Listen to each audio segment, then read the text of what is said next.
Most of those, right? But yeah, we're playing house this week because her roommates are gone. Oh, wow. Yeah, so it's nice. We've done that before. Hi, welcome back to the Just Okay podcast. Today I have Jared Schwartz. Hey. Did you just? I couldn't move it. No. Well, I was gonna have like good posture, but then it's it isn't meant for good posture. Right. Let's just chill. We're chilling. Chill. This is very We're intimate. chilling. I love this. So I met Jared like a year ago now.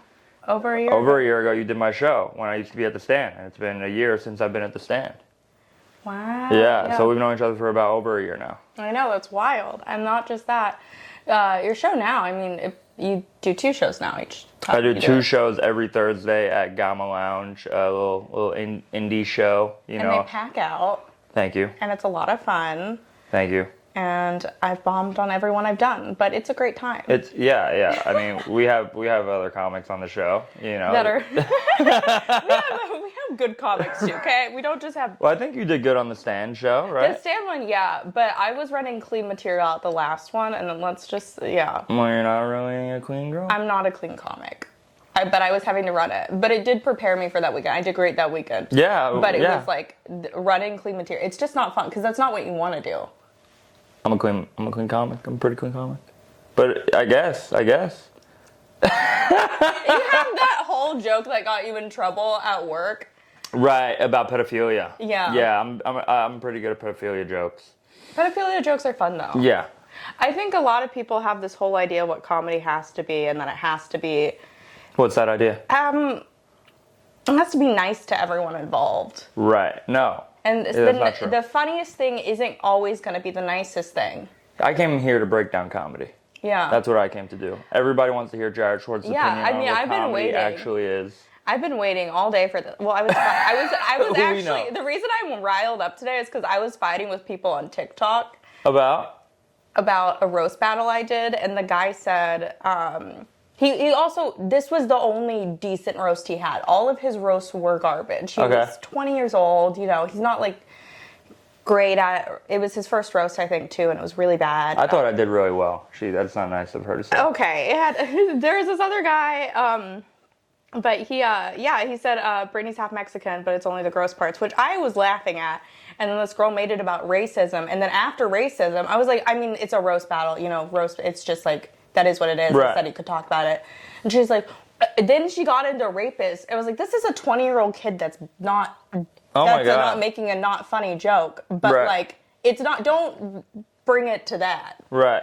So yeah, I'm not liberal enough for TikTok anymore. Like, all I know is like, I'm liberal, but then it's like, well, you're not extreme enough for us. Well, that's why you're in New York City, baby.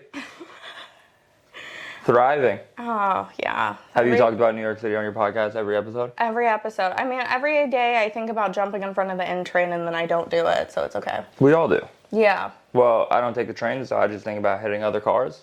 But I told my girlfriend I wouldn't joke about killing myself anymore, so I've ever since I've done that, things have been looking up, which is crazy. It's all about your mindset. It is about mindset. I have been working on words of affirmation and gratitude. Wow. I know. What are they? Are my words of affirmation? Vulnerable enough to share them? I do manifest. I've been manifesting for years. Me too. Wow. And a lot of the stuff does happen. It's slowly, but you look back and you're like, oh yeah, well, like for me, part of it was moving to New York City. It's like I may not be like technically thriving in New York yet. Well, but you didn't say you were thriving, were you? No, but I'm moving. And I live here now. I mean, I live in a place I dreamed about my whole life. Congratulations. Yeah, so it's cool seeing it come to life, but it's also like, you have to be grateful. I feel like you can always find things to complain about if you're looking for them. Speaking of that, can you just fix you have a hair, like, it was just like hanging. Oh. It was like in between your eye. It was really bothering me. But yeah, I think last time I was on the podcast that nobody ever saw because something happened and we're not going to talk about it. I fucked up the audio. No, it's all right. We don't have to talk about it. But I think we did talk about that where basically like it's all about your energy. It's all about manifesting. And, you know, I'm huge on that. It's all about vibes, man. It's all about the vibes. It is. You got to put out good vibes to get good things back to you. Yeah, I've taken ecstasy before. You know? Yeah, so he was talking about how ecstasy is like your favorite drug. It's up there. It's up there for sure. It's top 2 and it's not 2. You know? Yeah. I just used the Drake line that I'll go jump in front of the N train like you said I should. No, it's great. I've slowed down on drugs since then. I have slowed down because I've had a couple of episodes. You know, things happen. You know, just if the vibes aren't right, yeah, you're not right. You know what I mean? So like, things happen, and I was like, all right, maybe I should cut back. You know, some things happened, and I saw myself a way I didn't want to see myself anymore, and I've slowed down for sure. But it is something like, you know, if the moment's right, I'll do it. You know, shrooms, ecstasy, Adderall. I've slowed down on drugs completely. So let's just say I'm a good little boy now. I feel that. I feel like since I moved here specifically, I read a book, it's called Dopamine Nation, and it's about compulsive consumption. Like whether it's like numbing yourself with like just scrolling on TikTok or whatever, it's like a lot of society is trying to push that we need constant gratification. Yeah. And then it means we require so much more dopamine and so much more stimuli to be able to feel the dopamine now. And so I've been like cutting back on a lot of that. I've like... On what? Social media? Social media is one of those hard things for me. I do go through waves where it's like days I'm like, fuck, I spent all morning on TikTok. I'm like, I'm off my phone tonight. And it's hard doing comedy because that's a lot of how booking works now. Right. But when it comes to like smoking weed, I'm like, that's at the end of the day. I haven't been like... I used to have discipline. Yeah, in Austin, I had shrooms around me all the time because it's just like that's what the city loves is shrooms and ketamine right now for some reason. And so you're just out at a bar and some guys, hey, want to do a bump of ketamine? Oh, yeah, ketamine. Or like, and it's not even the chocolate shrooms they have around all the time. It's like straight up just like bags of shrooms, and you're like, why is just this? The norm. Yeah, and so I was doing a lot of it, but since moving here, I was like, let's chill, let's get in touch with who Brittany is. It just sounds like you're not hanging around the right people. Seems like you're doing the wrong thing. Yeah, I'm just hanging around comics, that's fair. Right, and then a bunch of them are losers who can't afford drugs. That's true. No, they could. Well, if you hang around the right ones. Yeah. But I actually did. I walked past a bodega yesterday, and 2 days ago, and they had like the polka dot like shroom chocolate bar. I mean, I know the shroom chocolate bar. I don't know specifics. Well, it's a really good one, and I haven't had it in forever. And I walked past the window of the bodega, and I just was like looking at what they had, and they had that. I was like, no way, they have like they're selling shrooms at this fucking bodega. Yeah. I went and I bought it. It's way too much money, but it was kind of like it's a yes day. You know, why not? I love that. Yes day. Let's do some shrooms. Sunshine and birds are chirping. I took like a small amount, but like enough to trip a little bit. Okay. And I just had the best day. Wow, that's awesome. I mean, I finished it crying, but that's just like normal for me. No, I'm sure you had realizations. Yeah. Revelations. Yeah. I think it was more whenever I do shrooms or a drug, I'm like, what if we texted an ex right now? What's a good thing? I have no exes. No exes? No. You've only, No, I have an ex. Oh. But like the second we broke up, like I was just like cut off. Yeah, I'm like, no contact. I have to delete their number, block them. I'm like, you don't exist anymore. Yeah. Yeah. That's what you have to do. I mean, it's for your health. And your health comes first, you know? Some people take it really sensitively, and it's like, no, I'm doing this for me. And a little bit for you, too. Like, you don't want to deal with, seeing me either. Dude, I saw this video. I wish you could, if I had it, I would, you pull it up. But this video of this guy breaking up with a girl, and she was in the car. She's crying like a screaming baby, like I need you. Oh, no. I sort of I empathized with her because I understand when you use the word need with someone, psychologically, over time it will.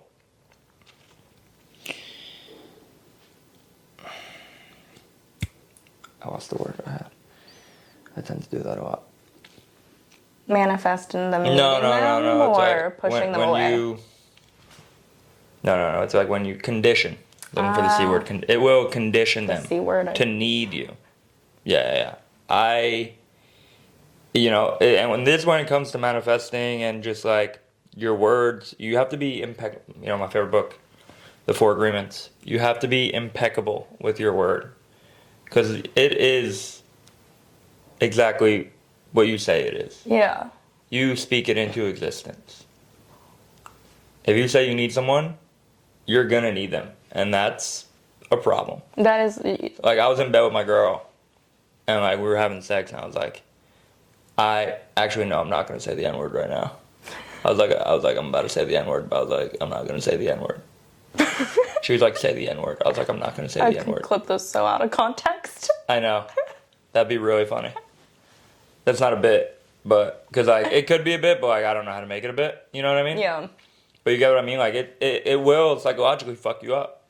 Yeah, it's like I feel like a lot of people, they speak not negatively to them, but when you say you need someone, that's like almost saying like I'm not enough on my own type deal. And like I remember being that girl when I was in college, like needing like my ex. Like when I went through my first breakup in college, it like tore me apart. And then I'm like the crazy bitch. I'm like, when we break up, I left so much. We lived together, so What'd you damage? Oh, no, I didn't damage anything, but I left so much shit over there because we lived together, and I, like, my phone was stolen 2 nights before. I had to text my dad from his phone. But you see the energy in the air? Yeah, like, you see what's like, going on? I was like, I had to text my dad from his phone, hey, I'm moving home.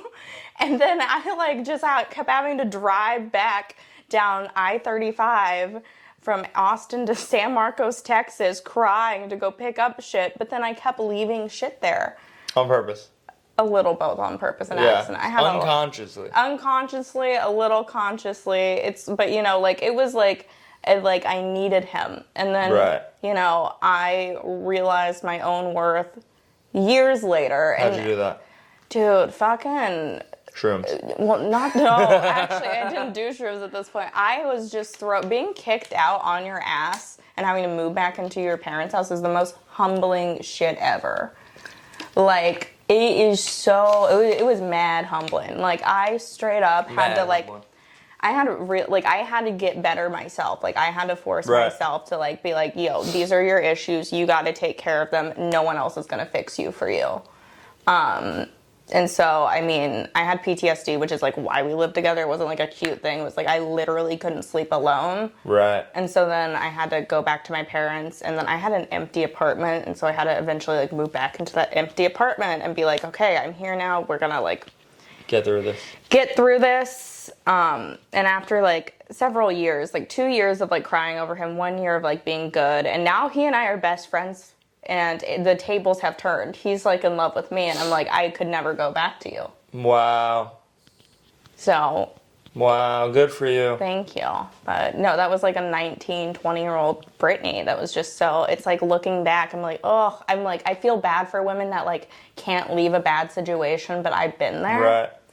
Like, and now, though, I am, like, the person, I will leave when I have to leave a relationship, but I'm just, like, I will miss you immediately and go back, but they're like, it's too late, and I'm like, this is for the best. Right, and that's why I'm on the podcast today. Yeah, Jared is my therapist.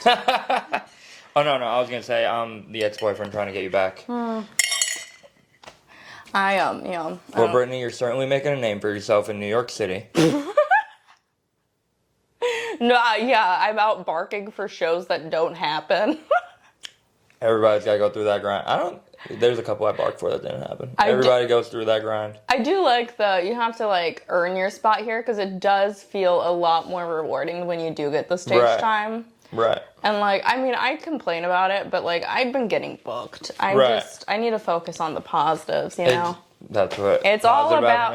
Yeah, I was talking about this morning with like a couple other people. Like, it's really just you have to focus, like, change your mindset. Like, even if it's lying to yourself a little bit, no, you have like, to be delusional. Shit works out how it's supposed to, and I think it's supposed to work out good. Like, it is working out, even though it doesn't feel like it right now. It is working out. Right, and Jared Schwartz is in your. I know. I'm like so starstruck.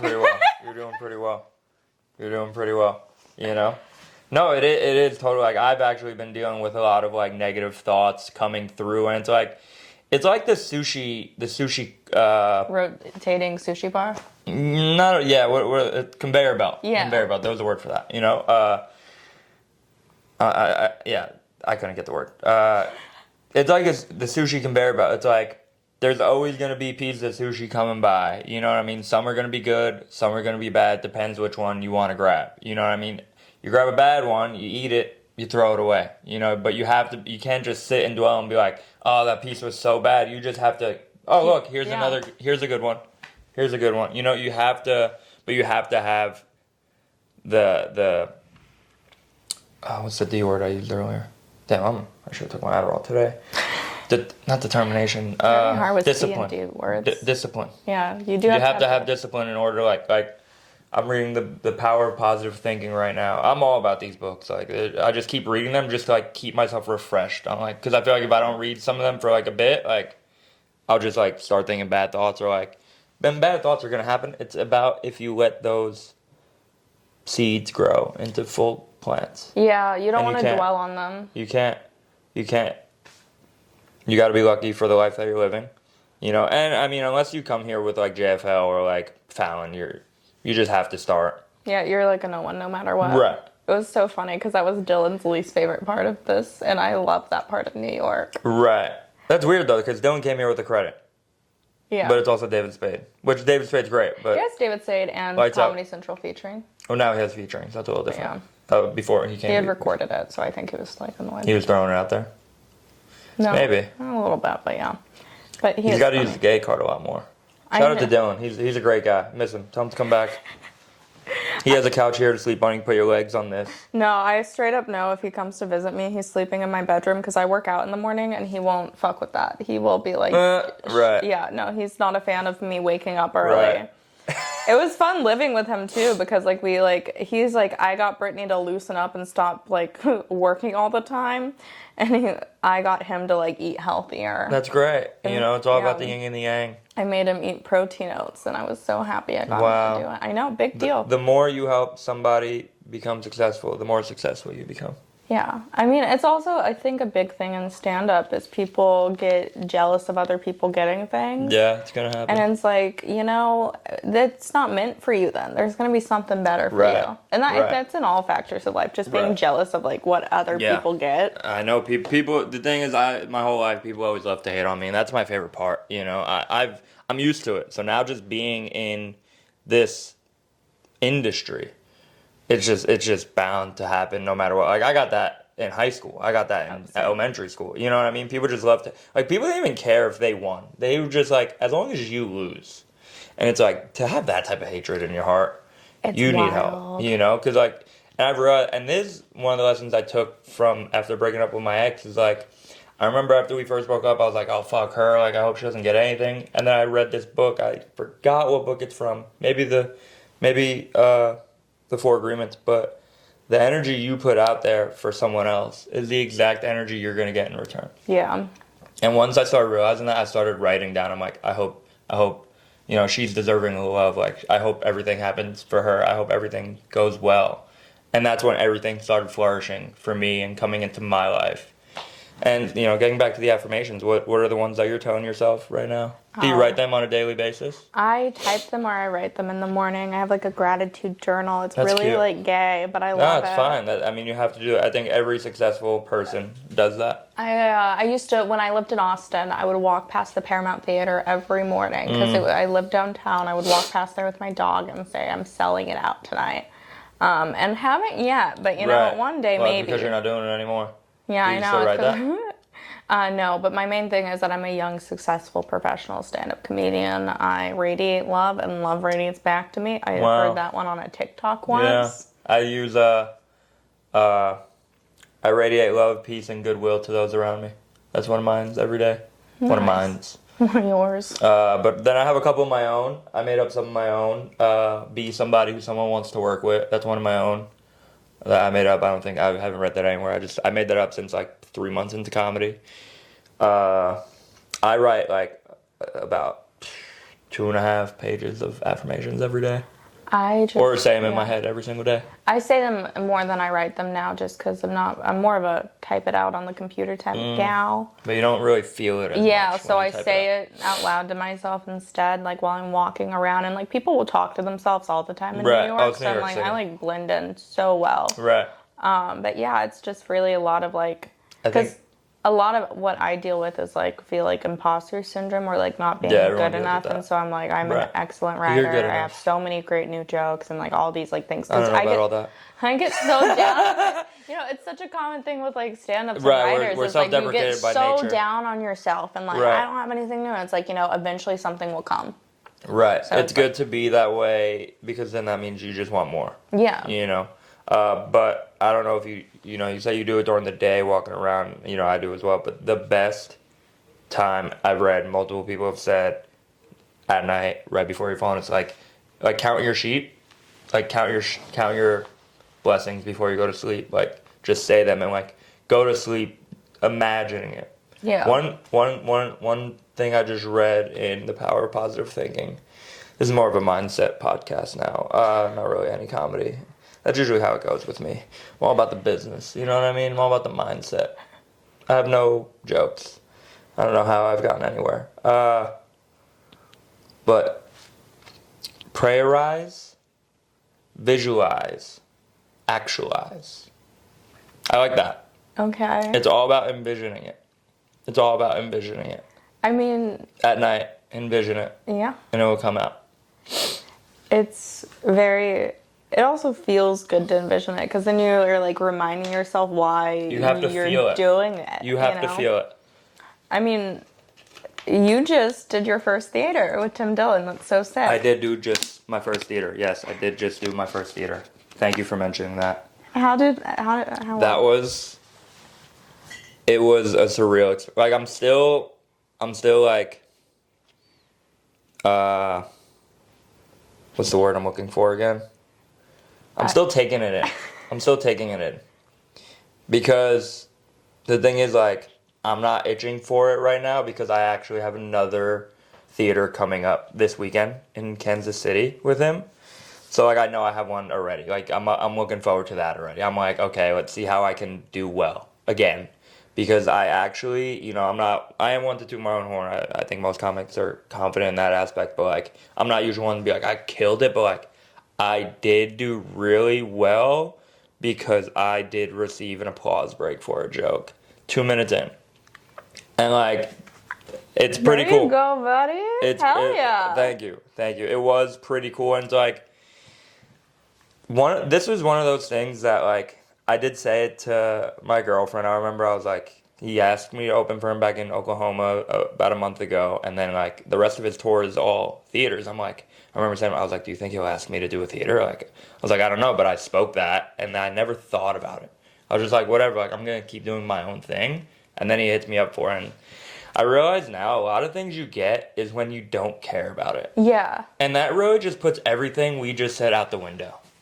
Well, you know what I mean? A lot of stand-up, though, is you'll get something and it seems so cool, but then it can disappear immediately. And so it's like the moment you stop caring is the moment it's like good things come your way. And it's like you enjoyed in the moment and you're like, that was cool, but, you know, it doesn't put anything into, like, concrete what else is going to happen. Right. I was so in the moment at this theater. I was just like, it's my biggest crowd ever, 1,900, and like it's wild. And wild. I mean, I love it. Like just talking into the black abyss. You see, no one, it's just me and like blackness, and I'm just like, this is me talking to my mirror. I've practiced in the mirror so many times. I'm like, this is it. You know these jokes. I did 10 to 12 minutes. You can do that in your sleep, and like to think it'll be 5 years on Friday, and like. I've done a theater. It's just like That's surreal. Awesome. It's surreal. You know, like it's tough to put into words like the feeling, but like it is a drug. Like that's the main drug I'm chasing now. You know what I mean? That's why like I don't care to do like ecstasy or Adderall or fucking shrooms because like that laughter. There's nothing like it. There's nothing like it. You can't even explain it to like a normal person. I'm like, have you ever had a heroin? I assume it's closest to that. Right. Like it's like the crackheads understand. Yeah. They know. They're the only ones that get it. It's like, oh yeah, we waste all our time, our money. Our parents are like, what are you doing with your life? But well, my parents know. Luckily, I have supportive parents. At first, mine were hesitant, but now they're like, oh, okay, this is like not gonna go away. Was there like a moment where they're like, oh, like was there like a gig that turned them around? A lot of it had to do with my mom saying that, like the people I was in with, and being like, oh, like and like seeing that like I was making money from it because that's like her mindset is always like a little different from Austin and New York. That's yeah. There's no money out here. It's only spending. Texas is a lot more money in stand-up, but it's because it still kind of like feels like it's new to them. Right. Because it's like a lot of people who like live in the suburbs want to go out and do something. Right. New York, you can throw a rock. There's a show. Yeah, I mean, I've walked past so many bars. It's like, oh, it says comedy show tonight. I'm gonna go somewhere else. Right. And for me, it was doing the road and doing the podcast with Karen Feehan. that was like one of those moments. And like I also did a show in my backyard, and I think my parents always believed in me. My dad actually like put me into stand up. He like sort of threw me into the ringer. Now that like you look back on it, because like in hindsight, he wrote roast jokes for me to perform at his 50th birthday when I was 16, and I went on to bomb them. But I did perform. I wish I remembered it, but I just didn't have. I wasn't conscious. You know what I mean? I didn't have a conscious mind. I didn't have a conscious mind until I was 21. And that's the moment I started doing stand-up comedy. I started when I was 21 too. Wow. Wow. So you've only been doing it a couple years? Good for you. Yeah, 4. But okay, well that was a compliment. That was a compliment for you being so young. I know. You're like 1 year older than me. Yeah, I'm a grown-ass man. No, I'm not. I'm a little boy. Yeah, my brain just matured a couple months ago. Now I have no excuses. Right. Right, all these mistakes you're making. I know. Every mistake I make from now on, I'm like, I did this fully cognizant. Right. It's all about the energy you put out there. Yeah. I'm very, like, it's so funny now, like, I'm huge on, like, this energy. Like, sometimes, like, at one point, my girlfriend's like, you gotta stop abusing this energy. You're like a white woman who gets into essential oils. Yeah. I mean, everyone has a different form of energy. It's just, like, you know, or whether it be crystals, whether it be religion, whether it be horoscopes, like, it's all a form of energy and vibes. That's true. I feel like vibes and all that stuff pretty essential, but my whole thing is with the crystals and stuff. But all these crystals have affirmations, and they have words that go to the crystals, right? That's true. You know what I mean? So it's like there's all these prayers, one way or another. Yeah. Where it's like the horoscopes, you read the horoscope, you're like, it tells you this is how you're gonna feel today. It's like you read a passage from the Bible, it tells you how you're gonna feel today. You know what I mean? It's like it's all the same. Yeah. And once you realize that, like you're in the 5th dimension. I'm doing way too many drugs. Apparently. You know? No, I'm like, wow, you have changed from the time I met you. Really? No, you still I feel have like we talked about the same exact thing last time I was here. Yeah, we have, but like you started out like with like little brother vibes, then you got like a hot girlfriend that's rich, and now you're like, I'm a changed man. Right. I just care about vibes. I'm trying to get daddy vibes. You know what I mean? I'm tired of little boy vibes. You're trying to be a trophy wife. No. Am I trying to be the trophy wife? No, I don't think it. Can you be a trophy wife and still be a daddy? Yeah. Really? Okay. No. I definitely want to be the breadwinner, but I love for my partner to be very successful. Yeah. We're both going to be very successful. And we tell each other every day. I mean, the fact that she supports me, I haven't had a day job in 2 months. That's awesome. And she's still with me, which is insane. I've been living off like my savings, of the ones I barely even have. And she's still with me, and nothing's changed. You know, she's definitely harped on me as a parent should be like, hey, like she's like checked in, like, what's up with the job? And like I've still been applying, and she's still been supporting me. It's been like amazing. That's awesome. It is pretty awesome. And thanks for acknowledging that I've been a changed man. I'm gonna go home and tell her that. She loves to hear that. Well, do you have anything you want to plug or add? Yeah, my only plugs are just check out Mama's Boy comedy every single Thursday at Gamma Lounge. We might give Brittany another shot. We'll see how we're feeling. Every Thursday, 7 to 9 at Gamma Lounge in the East Village. Follow us on Instagram, MOMMAS Boy Comedy. Check out my cartoons on my Instagram at TheKidJared. We do have a series on Adult Swim. Shout out to my boy Space Skits.